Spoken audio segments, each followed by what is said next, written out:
Okay, I'm gonna try to do this.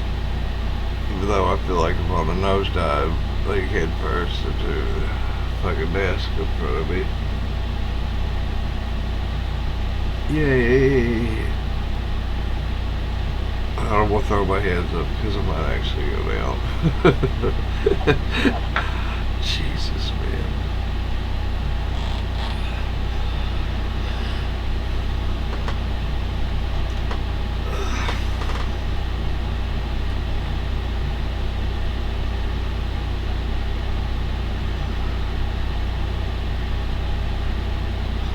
Anyway,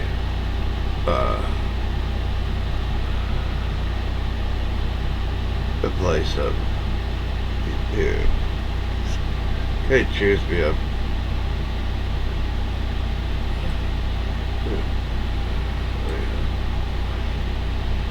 Well, that's not even fucking right, is it? Where's my... Yeah.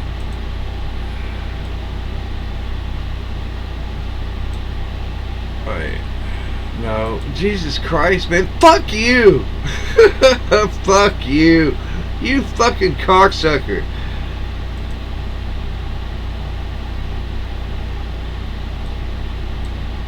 To move this goddamn thing. Thank you. Another fucking shortcut to do this. God damn it. I'm gonna have to print them out. Don't fucking remember.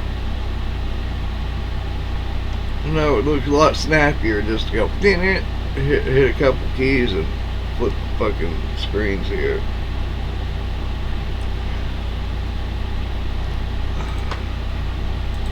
We've been promoting this exclusive interview that Elon Musk was expected to give to our Julia Boorstin, which is now apparently no longer happening. I want to bring in Julia Boorstin, who's been in Sun Valley.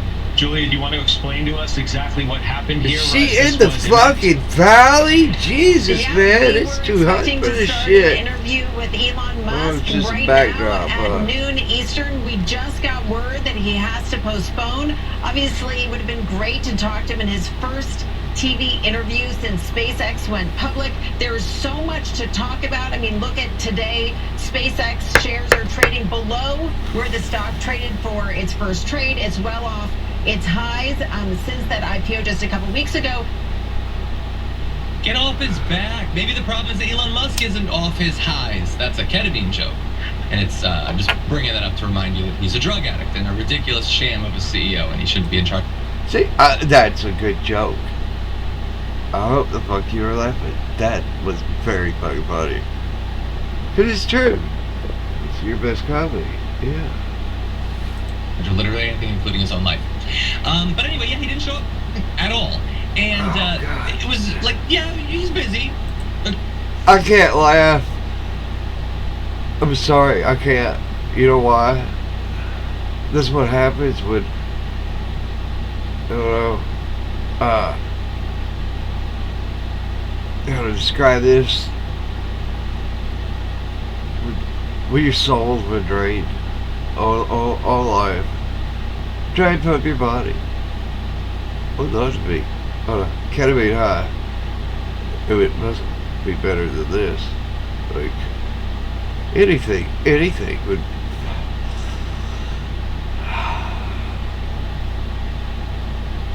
Yeah. Fuck this shit, man.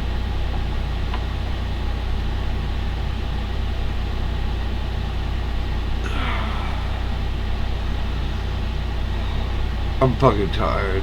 I'm so goddamn tired. Like, I don't fucking sleep. Jesus. I sleep plenty. The problem is, I wake up and don't feel fucking rested.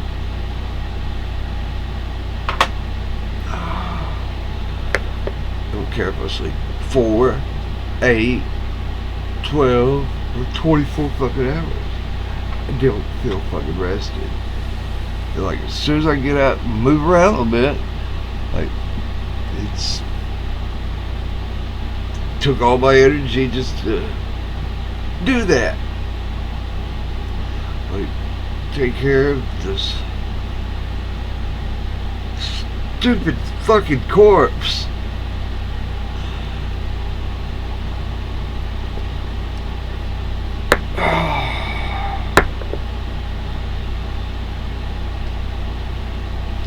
Why's my ear itching? Stop! Okay, maybe something happened. Except they didn't find out that he wasn't going to show up and announce it until 11 minutes into when it was supposed to have already been going on. It's not like he canceled an hour before. Like, he was supposed to show up and he just didn't. And maybe it's as a result of the slide of the stock. I don't know, but it has been going down. Here is the entire lifespan of SpaceX's stock.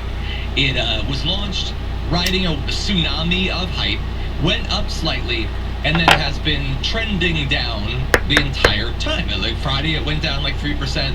This morning, it went down. That, by the way, that is not the current price. It's now $137.54. It's down a couple bucks from even then. And you know, stocks go up, stocks go down.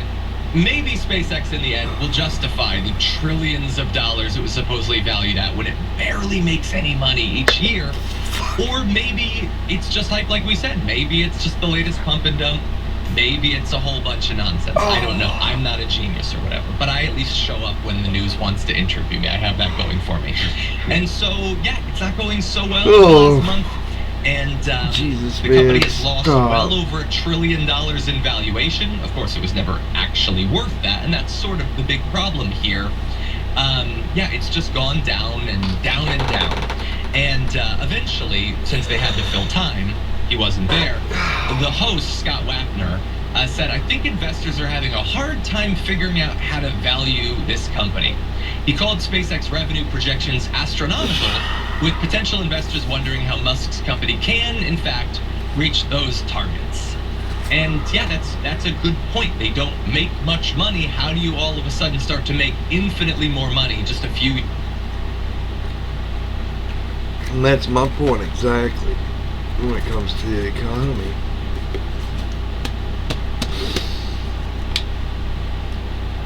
Because Federal Reserve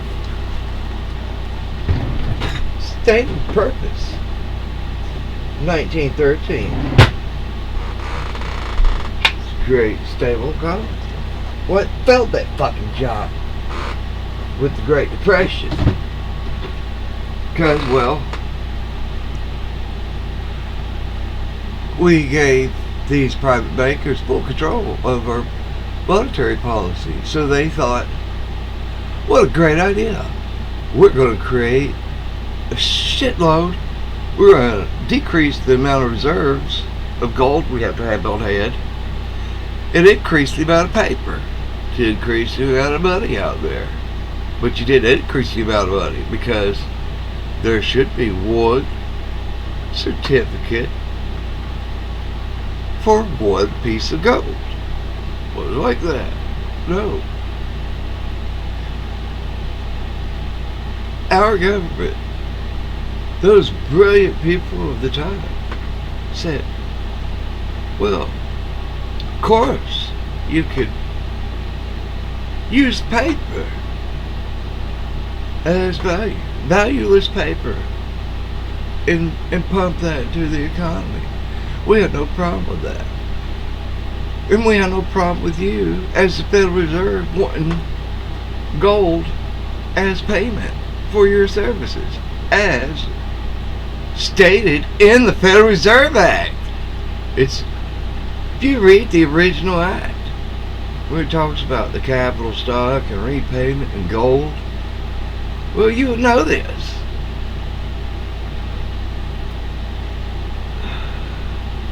Years later, it's not good. Yeah, it's not good. It's not good. You know what? Because after they bankrupted the country and demanded the gold, well, there was a kind of problem with that. Banks didn't have all the gold. They issued an executive order and demanded the confiscation of all currency, threatened to throw people in prison if they did not turn their personal property into the bank. And AI does not consider this theft because it was ordered by the government, who's certainly not fucking corrupt. And it's certainly not of any fucking circumstance or matter that Louis McFadden conducted an investigation against the Fed. If the Congress found the Fed guilty of fucking treason and other crimes, high crimes. Treason's plenty, but other high crimes. Conspiracy. Issuing worthless currency to buy up all the assets of the nation. And what did the judiciary do? Well, they said, well, this is a very nice report, Mr. McFadden, but we don't have time to look at it. So, if you don't mind, we're just going to put this on the shelf till we do have some time. It's not important enough right now. No, not important enough. We have shit to steal that's not nailed down. And, yeah. A bit of that is recorded in our history bookies. The one for the cocksuckers in their special little school. We have Mr. Bill Clinton on the back here. A genuine cocksucker who heard Quigley's call. He understood that the powers of financial capitalism, now pluralism, they had a far-reaching plan, aim, nothing less than to create a world system of financial control in private hands, able to dominate the political system of each country and the economy of the world as a whole. And it continues in a feudalist fashion. Yeah, get yourself feudalism, yeah! And your republic, your free republic, is run like a feudalist fucking oligarchy, dictatorship, oligarchy, corporatocracy, legalese, under legal deception, legalese, because a fucking illiterate society, of course, is gonna know how to speak legalese. They studied it in the streets of misspelling and mispronunciation of every fucking word that is in their word base. Head brain, we'll call it. Yeah.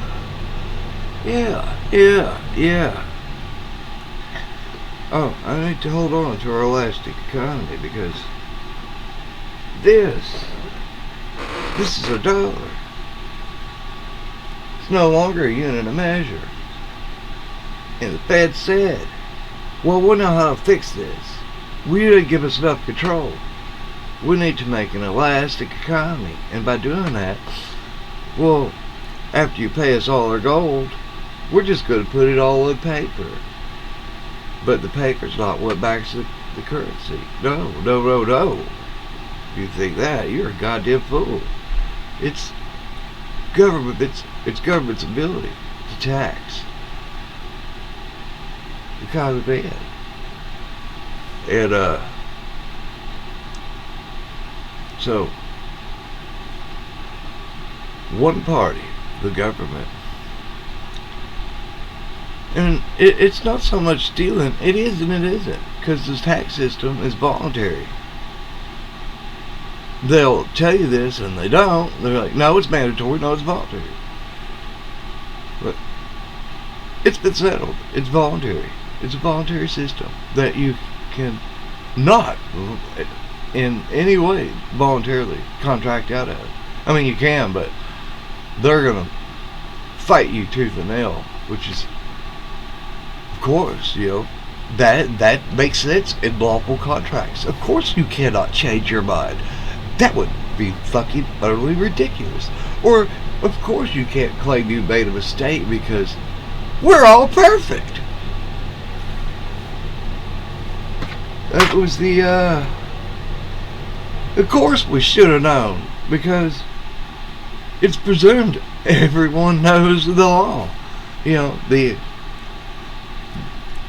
hundreds and thousands and billions of pages of law. If he was to print all the fucking statutes, it would easily fill this room, like, many times over.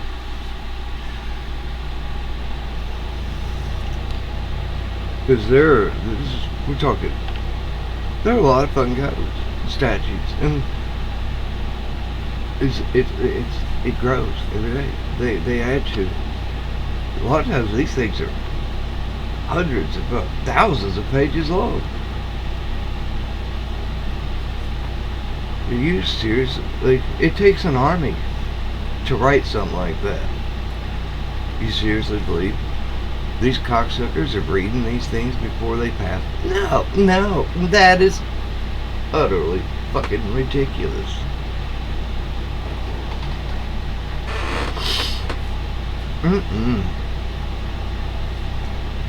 But thank God we at least have the word search today. I mean, that does simplify a lot of this shit when you're searching for it. But the elastic economy, oh yeah, we'll get back to this, because as I've stated before, that was a purpose. So they could expand the money supply, but also, when needed, retract it. Now, how do you expand the money supply? Well, you create more debt. You create more debt. You create more debt. Well, how do you retract it? Well, obviously, you do not subtract any debt from the fist. You want to stretch the fuck out of it. So never subtract. Always add. Always add. Because the intent was never, ever to make a debt unrepayable. Like, I'm gonna loan you $1 and I'm gonna charge you 6 cents for every $1 I loan you. In order to repay this, the initial $1, you have to borrow $1 to cover the 6 cents. And so it's a never-ending fucking scheme. Because if it wasn't a system of slavery, well, they would simply discharge debt, allow the discharge of debt in many different ways and functions. And therefore, when the money has done its purpose, it's circulated back to the Federal Reserve, instead of becoming profit on top of all the other generated profit for a few fucking cocksuckers, the money could serve its purpose in government and be discharged. Well, you're done circulating. You're out of everyone's hands. Take it off the books. Take it off the books. Take it off the books. That way prices stay stable. You think of 1913, where a truck was $800 new off the line. Now, mind you, yeah, the trucks were a lot different than what we have today. But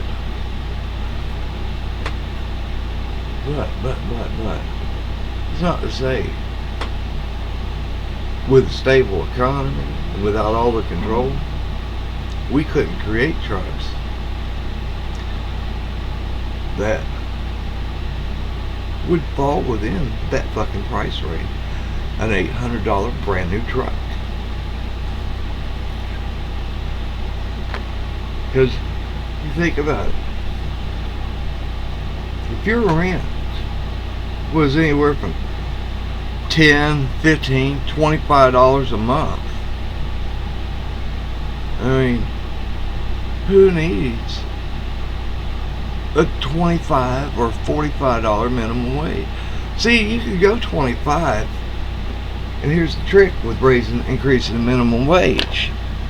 They don't like to. Boy, they do not like to. They're just pulling teeth, because this motherfucker is getting to a point where we've already started the expansion. Now it's about to start hyper expanding. This bitch is not going to snap, because we're working with numbers, and so these things are infinite as far as how far this stretch is before its snapping point. Well, we're much closer to zero than we are to the end of where this bitch can go.